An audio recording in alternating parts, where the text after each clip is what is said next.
What is up? Welcome back to Project Freelance. My name is Kay Nagonio, and I am your host here on this podcast all about freelancing. So each week I bring you a different guest to talk about their industry, about how they built their career as a freelance, whatever it is that they do. And we give you guys tips and tricks if you want to follow in their footsteps. So this week on the podcast, I am joined by Frank Fanelli. He is a tour manager. He's a merch manager. He's a lighting director, a VIP coordinator, and he runs a clothing company called Cat Clothing.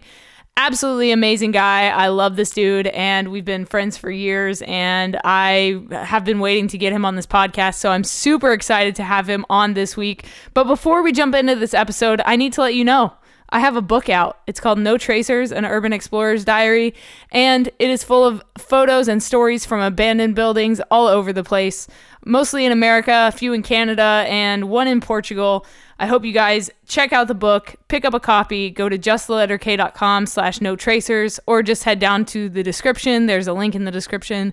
You can go directly there. And if you guys need some camera gear or a new backpack or a solar charger, or if you are trying to get a way to keep track of your expenses better, there are a bunch of affiliate links down in the description. Feel free to peruse them while you are listening to this podcast. And if you guys need any of that stuff, I get a little bit of kickback whenever you use my links. So thank you in advance. I appreciate you all. Let's jump into this episode. Frank, please introduce yourself to the Project Freelance audience and tell them what it is that you do as a freelancer. So yeah, my name is Frank Fanelli, and I have been touring all over the world for the past 14 years as a tour manager, a merchandise dealer is what they're calling it nowadays, lighting director, a VIB coordinator, and I also used to sing in a band for 9 years who also were on record labels and released CDs and all that fun stuff for a long time as well, but we broke up in 2013.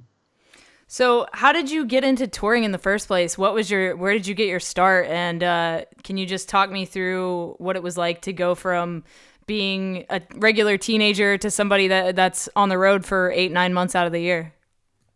Korn is the very first band that I ever really gave a shit about in like 2000, probably even before that, maybe 1998 or so, give or take, kind of around the time Follow the Leader came out. And I'm old, if you didn't know. Yeah, so probably around that time, I didn't have friends that were we were too young to be real musicians. It didn't make any sense. We just loved the music. So at the time, I was making a lot of different changes, or I wasn't. My family was moving a lot in Long Island, moving to a bunch of different school districts and stuff like that. So I didn't really get any start in playing a first song or learning how to be a screamer or singer or whatever you want to call it until 8th grade, when I moved to Sayville, and a bunch of dudes approached me that just happened to be wearing like the same kind of shirts as I was, and they asked us if I could sing, and I said no, but I'm sure I could figure it out. And yeah, I started playing in a band in 8th grade, and we did it all through high school with a couple of different bands. It didn't all stay the same, but the last band that I was in, or that lasted the longest, I started in 2004, called The World We Knew. And by 2006, we had a really, really good following in our hometown. So we just decided, why the hell don't we try touring? And that's when MySpace was really hot. So we were just contacting promoters all over the country just so I could pass contacting promoters, contacting bands from all over the country. So I could just give them my contacts from New York, and they would give me their contacts from whatever city they were from. And then I would just hit up those promoters and see if they wanted to book us for little to no money, because nobody knew who we were anyway. And I did my first tour in 2006. Wow. And what was it like to go on that first tour? Do you have any crazy tour stories? Because my first tour, our van didn't have a heat shield. The band ended up breaking up over fighting, infighting. There was all kinds of crazy stuff that happened. So I'm curious to hear if you have any crazy tour stories from your first tour. Okay, so there's two things that I'll literally never ever forget from our first tour. I'm sure there are other things that my band members could probably remind me of, but these two things specifically. Um, so I'm straight edge, and I'm in my 30s now, so it's been a long time. The only reason I know what beer tastes like is from this tour. We played we played our first time ever in Virginia Beach, Virginia, and I remember a band was playing, and we were just kind of waiting around to, I guess, set up or whatever the situation was. And somebody had like a bar fight or whatever. And so a guy was running away from a girl, right? And the girl ran past our group of like our huddled band members, and the guy, the guy's running. The girl throws a beer bottle in our direction. It hits my drummer in the back of the head and ricochets off, right? So as it ricochets off, just think of like a water balloon in slow motion. It ricochets, and the water just, the beer just splashes all over my face. And I wish anybody could have seen the disgust in my eyes, because I knew what it was. And at that time I was younger, and I was way more like, fuck you, I'm fucking straight edge.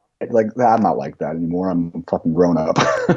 But I was like, I was so grossed out. I was like, God damn it. Like, now I know what beer, like, fuck, there's beer on me. I was so angry. So that's the only reason I know what beer tastes like from my first tour ever in 2006. And then the other one is pretty intense also. Just like you said, like your van died or whatever. Our van pretty much was on its last leg anyway, because we were in high school still. We couldn't afford anything that was worth a damn. So it was a miracle that we even got like 10 hours away from New York to Virginia. But I don't know if it was after that show or just going to a different show away from Virginia, but our van basically shit out there. And we had to rent a U-Haul van and get everything that we had equipment wise in the back of it. And you can only fit two people up front in the driver's area, like passenger seat and the driver, for the U-Haul box truck. And so it was the middle of February. Three of us were in the back where all the equipment is, with the big old sliding door and the, you know what I'm saying? Mm-hmm. And we just huddled up, three of us, like little burritos with sleeping bags and blankets on top of us. And we just tried to sleep for as long as we could, because it's a good 8-hour drive back to New York. But this is 2006. You got to remember. It's not too far past when 9/11 happened. So anything bigger than a regular car was getting kind of like flagged down whenever people would go through any of the major tunnels or over the bridges or stuff like that. So by the time we were getting closer to New York, we were talking in the back, and the guys up front who were driving can't hear us. We're just like, I wonder if they're going to like let us go through. And we started like slowing down. So we were hitting traffic and stuff like that. I was like, oh, we're in New York now. Like, there's no questions asked. And this is before we had phones that tell us like where we are in the world, So we get to New York, and we stop. We're at a dead stop, and we hear it's like, oh, license registration. And I'm like, oh my God, we're so fucked right now. So the guy starts. You can hear people walking past the back part of the van, the box truck, and we hear my guitar player unlock the lock that's on the back, and we're like, oh my God, we're so screwed right now. We're three of us huddled up. Remember, like very, very close to each other under blankets and everything in the back, with tons of equipment all around us. And the guy, I'll never forget it for as long as I live. The cop throws up the door and just takes one look at us, doesn't smile or anything, just takes one look and goes, yeah, well, yeah, that's really illegal. Yeah, and we're just sitting there like, hey, how you doing? Yeah, so we explained the situation, and he's just like, you know what, honestly, I have so much extra shit I have to do, it doesn't matter. You're like, what, a half hour away from home? Just go. I'll pretend like I never saw it.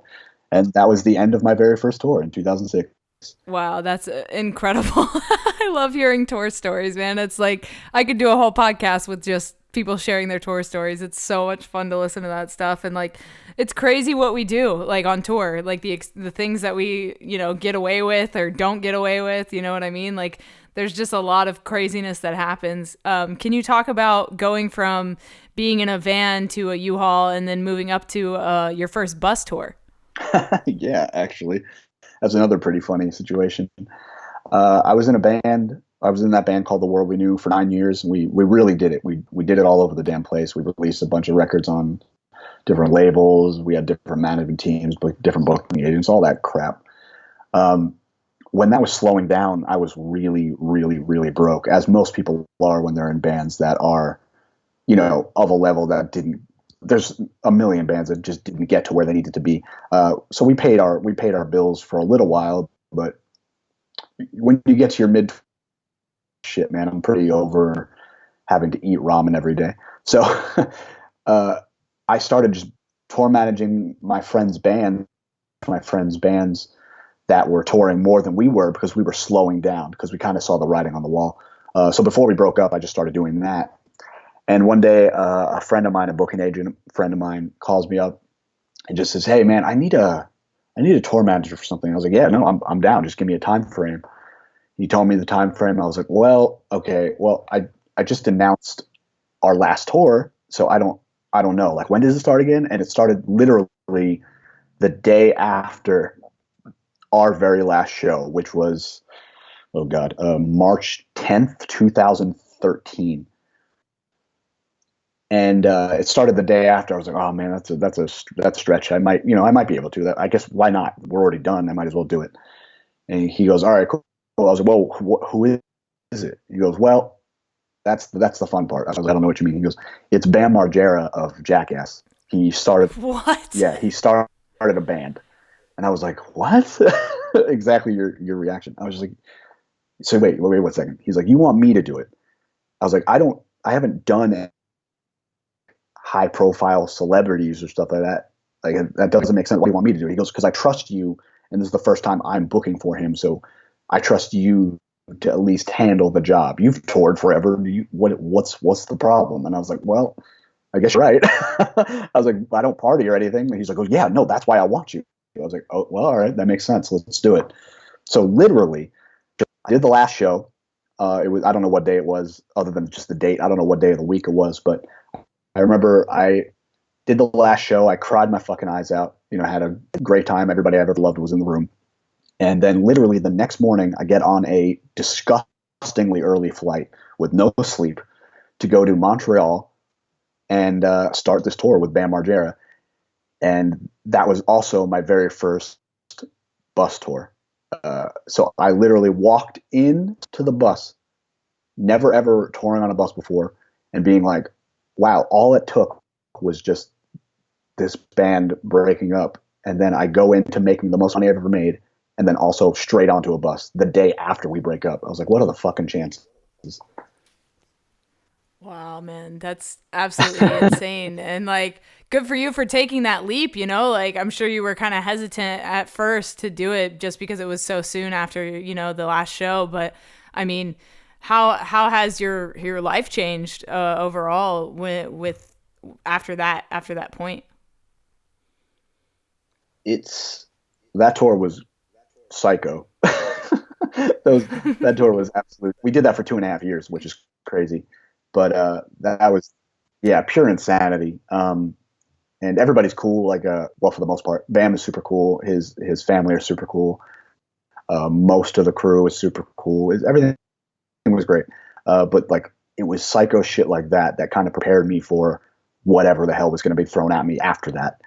And that actually is kind of like a catalyst. I was just like, well, this is going to be at the top of my resume for a while because I could use it and be like, yo, I did this for 2.5 years. I'm pretty sure I can handle whatever tour I'm trying to get on right now. You know what I mean? I used that for a while, and it still looks pretty good on there because people always are curious. It's like, well, what the hell did Bam do? Like, why you toured with Bam? What the hell is that? And that's always a good starter of like, man, I did this. I can handle anything. So since then, I've done Pennywise, I've done Hatebreed, I've done Black Veil Brides, I've done Hands Like Houses. I've done JID, the rapper. I've done Yellow Wolf, the rapper. Who else? I don't know. I've done dozens and dozens and dozens of bands since then, and that was in 2013. So yeah, that started me pretty strong. Can you talk about, Warped Tour? This is something that not a lot of people will in the future get to say they went to, just because it's over now, unfortunately. But can you talk about your first time going to Warped Tour and then your first time working at Warped Tour? So I hold Warped pretty dear to my heart, strictly just because of how many friends that I made from doing that. I think it was 4 or 5 times I did that tour.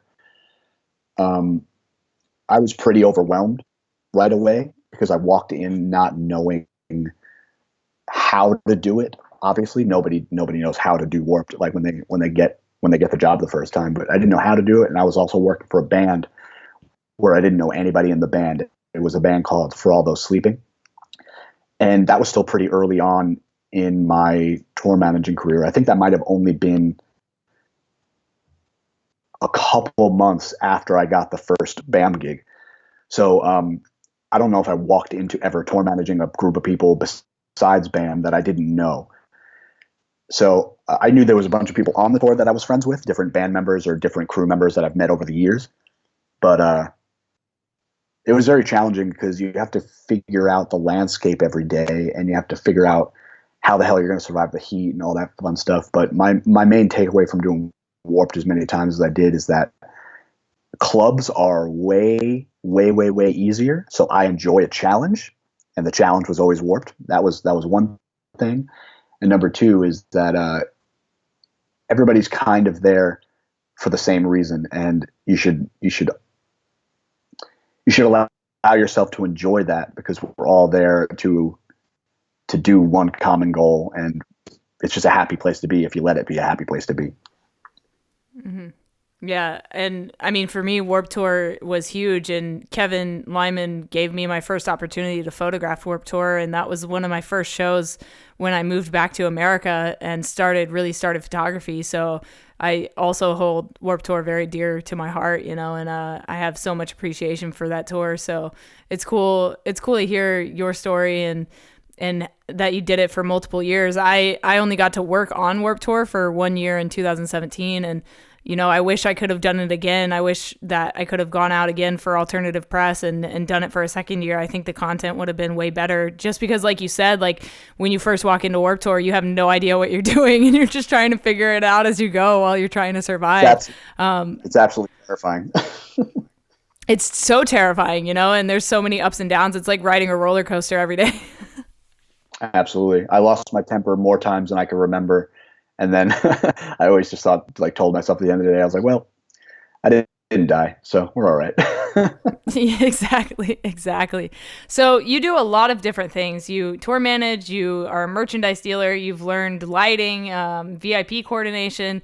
Can you talk about making yourself an asset on tour as a crew member? I think that's something that's super important that a lot of people overlook. They kind of get their job and they're like, okay, well, this is all I'm going to do. I'm just going to do this. But can you talk about making yourself an asset on tour? The problem with crew members in general is that we are all, unfortunately, but absolutely replaceable. We're all replaceable. So what better way to make yourself stand out than to know a little bit or a lot of bit about everything? I'm absolutely not a mega pro at every job that I do, as far as like I'm not the best lighting guy, or I'm not the best tour manager or whatever, because who is? Like, there's no like real answer for that. But I do these jobs well enough to where I get hired all the time to do those jobs. So that tells me that I'm pretty good at what I do. It's just I could offer my services for a number of different artists all over the world because I have the ability to do all these extra things. I don't know how to do sound, so I know a lot of different managers are trying to save money for bands by hiring somebody that does tour manager or tour management and sound. You know what I mean? I don't do that. So I said, well, okay. My ears are always messed up. I had problems with my ears when I was a kid. So maybe I don't try to learn sound because I could just really not be good at it because my ears suck. So let's try to learn lights also. So then I can promote myself as, hey, well, okay, you want a tour manager and front of house guy, but I do tour management and lighting instead. And that's almost the same as what you want. So hire yourself a front of house guy by his lonesome instead of hiring an LD at their lonesome. You understand what I'm saying? So it's just offering yourself up to be able to do several different jobs and get compensated for them correctly, of course. That's going to open up your doors a lot wider than just saying, hey, I do merch. Because guess what? Everybody and my fucking grandmother can do merch. It's just a matter. It's just a matter of, are you a reliable source, and your resume look like, because that'll tell you if you can handle the volume of the next artist or whatever the situation is, you know? Yeah, absolutely. And speaking of getting compensated for your work, can you talk about how long it took you to find your value and to, solidify your rate for these kind of things? Every tour, I think, wow, I did better than the last. Like, I'm still learning all the time. And working with other people that do these jobs, I get knowledge from them. I have a friend, Brian, who I just worked with on the Logic JID tour. He taught me a lot, and he was the main guy for Logic, and Logic pulls in an unbelievable amount of, numbers. So I learned a lot from him, and I've known him for a while, not as as an acquaintance per se. We knew of each other, and it was our first time working together. So it was really cool to bounce ideas off each other, and he taught me a bunch of things. And that was literally only a few months ago, and I've already been into 14 years of touring. I learn a lot all the time. I even forgot the question because because how'd you find your rate? Like, how long did it take for you to find a rate that you were happy with? Oh, yeah. I don't think I found my real way until maybe 2 or 3 years ago, and that means that I was touring over a decade by then. I do this thing every now and again, and it's kind of only when I have a downtime coming up, to where I was once a booking agent, right? So over the years, I collected hundreds of different management emails and label emails and booking agents and promoters all over the world, all that kind of stuff. I just collected like a big old database of different contacts from all over the music industry. I used that to my advantage when I stopped booking tours. I basically used it as a way to launch me into getting bigger and better jobs when I was on my downtime, when I didn't know what my next job was going to be. And I got hired. I'm not going to say, hired, whatever. I got asked to do a couple of different speaking engagements on my abilities in the music industry. And I would ask the question of, how many people have done this? And when I say this, I mean exactly what I just explained to you. How many times have you taken many, many, many emails off the internet or whatever, or tried to find contacts and cold emailed people just saying, hi, I exist? And a lot of the time, nobody raises their hands. And I thought to myself, I was like, nobody does this, or very few people do this. I wonder how people get their jobs. And thankfully, after doing that a couple of times in the past, I don't know, over the past 5 years, I haven't done it probably in a year and a half to 2 years. I just noticed, like, oh, wow, I was able to get jobs this way. And then I created I'm not going to say a buzz for myself, but I had people contacting me now, different managers and different booking agents, going, yo, you were with my colleagues, man. Can I get you on this? And sometimes I'm available, sometimes I'm not. But I found my way by doing that, and it kind of opened up a lot of doors. And now I have a steady workflow with several different artists and management teams that consistently want my work. And it's a great place to be. It's a great problem to have, to be honest with you. Yeah, absolutely. And have you ever been screwed over on a job? This is one of the questions that could go either way. You could answer this, or you could say, fuck you, why would you ask me this? Absolutely, I have. Two times in a row, 2 years ago. Two tours back to back 2 years ago. And I won't mention their names. There's no reason to be that petty because thankfully it got me jobs that I truly love that I still have to this day from losing that one or losing those two. But I got fired off of for the first time ever. I've never been fired before. I got fired off of a merchandise job with a pretty sizable pop act. It was just a week downtime in between a Tula, and their management, who was their mother at the time, called me up and said, "Hey, we don't need you anymore." And I said, "Well, that doesn't make sense because there's a whole second leg of this tour." I was like, "You care to like give me some explanation?" "Nope, we don't need you." I said, "Okay, I'll just go fuck myself." And yeah, that one really, really bummed me out because I just wanted to know why. And you know what? There's no dig at her. I'm sure there's a reason. Maybe I screwed up somewhere. Like I'm not perfect. Maybe I did screw up something weird. I just don't know. I would have rather known than not know. But that one, I picked up something pretty quick after that, and the artist was just truly old and bitter. That's like my only explanation to it. And we didn't get along. It was a really bad pairing as a tour manager. The first one was the merchandise one that I got fired over the phone call, but the second one I was tour manager, and I felt like everything that I did was wrong, or at least according to the artist, everything that I did was wrong. And I never ran into that position ever. And it just felt really, I felt really uneasy the whole time. And that's a kind of situation I don't like to be in, especially on a B or whatever it is, as the person that's representing you as an artist. So yeah, 2 times that one I left that tour. It was almost mutual, but I called up management. I was like, "Listen," I was like, "This is not working. The dude fucking hates me. There's no reason for me to be here." I'm like, and he goes, "Yeah, I kind of talked to him about that also." It was one of those, but I was just like, "Listen, I'm going to leave." I was like, "Do you give me permission to buy a flight? Like, this doesn't make any sense for me being here." And they said yes. So it was 2 tours literally in a row. But I remember I was about to get on my flight home, and I started doing that email thing again where and this, I'm talking like hundreds of people, management people, booking agents, whatever. I was like, "Listen, I'm in a really hard spot right now. Just 2 tours in a row just got canned. Anything out there for anybody?" And the manager for Pennywise got a hold of me and said, "Hey, there's a few lists that you've worked for that I can see that you understand this world. Our merch guy fell out this morning. We leave in 2 days. Can you get on a flight to wherever we were going?" I said, "Yeah, absolutely." And I still work at Pennywise to this day.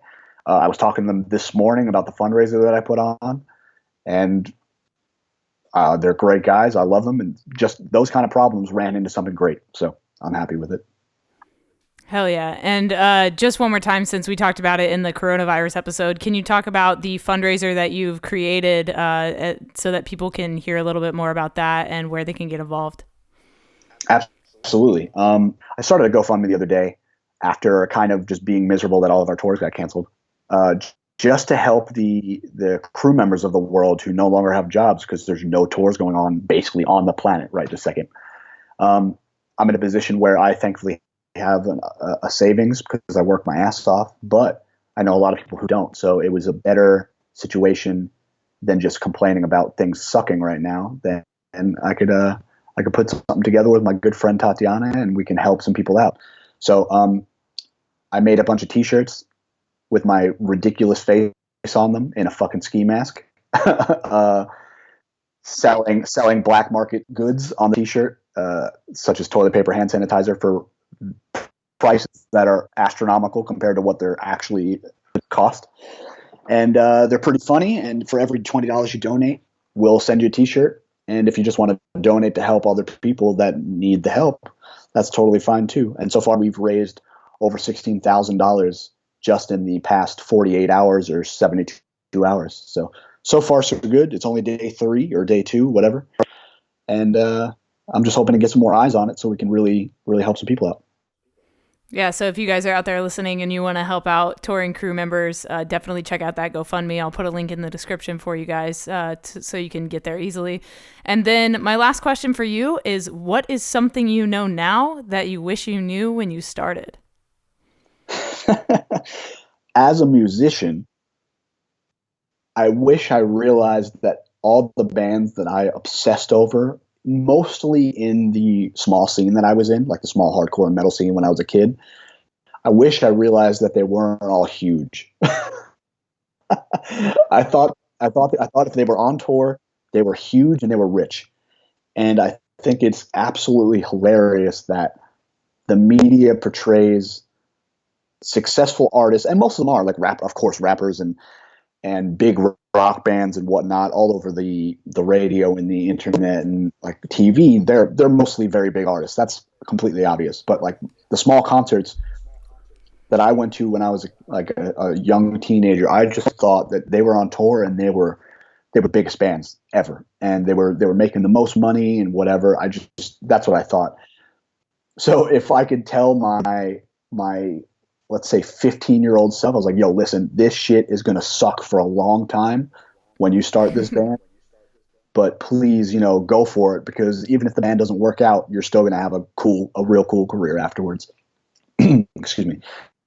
And that's what I would have told myself, because I didn't get it back then. And I know a lot of people that are young and going to shows now, they think the same things. Like we get the same questions all the time. So it's still hilarious. Definitely. And what about for tour managing? What do you wish you knew when you started? Ooh. If I would, I would have been way more organized to begin. Of course, that's the whole job of being a tour manager, but I worked for only my friends' bands at one time, like when I was starting to get into it. And I'm sure that hindered me in a way, because I was just like, yeah, whatever, let's just do it the way I know how. And it was very like schedule orientated at the shows. It wasn't so much behind the scenes, like keeping all the money correct or all the receipts correct or whatever. Like I learned that kind of shit over time. And that's a huge part of it, because once you get to a bigger artist along the way, and that's your job now, it's like different management teams expect different things, and different business teams come along with the bands, and they want you to run things a certain way, and then they're going to get you a business card. It's like, a business card? What are you talking about? I only dealt with cash with the last band I was with, because they don't make enough money to have like a business card or whatever. I was just like, I would have just learned earlier. I would have probably talked to my dad. He's an auditor, and he's like the most organized human I know.